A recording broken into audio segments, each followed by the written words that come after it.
Hello வணக்கம். நாம ரெண்டு விஷயத்துக்காக இன்னொருத்தட்ட கையேந்தவே கூடாது. ரிலேஷன்ஸ் கிட்டயும் சரி, ஃப்ரெண்ட்ஸ் கிட்டயும் சரி. அது என்ன ரெண்டு விஷயம்னாக்க, பணம், பாசம்.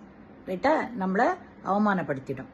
ஸோ பணம் நம்ம கிட்ட இல்லைன்னாலும் எப்படியான நம்ம சம்பாதிக்கிறதுக்கும் இல்ல எப்படியோ மேனேஜ் பண்றதுக்காக இல்ல ஒரு பேங்க்லயே இல்ல லோன் எடுக்கிறதுக்கு பார்க்கணுமே தவிர இன்னொருத்தர்கிட்ட நம்ம பணத்தை கேட்கறதுக்கு போகக்கூடாது.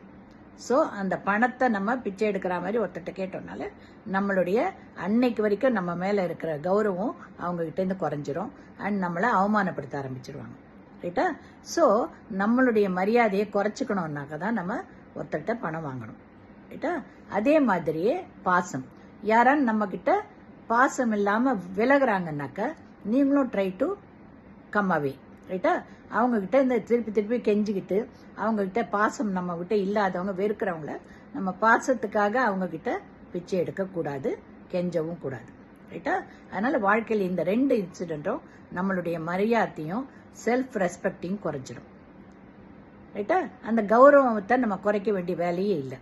அதனால எப்பவுமே பணத்துக்காக ஒருத்தட்ட கையேந்தாதீங்க, பாசத்துக்காகவும் ஒருத்தட்ட கையேந்தாதீங்க. இந்த ரெண்டுத்துக்குமே நீங்க சுய கௌரவத்தோட நடக்க பாருங்க. ஓகேங்களா?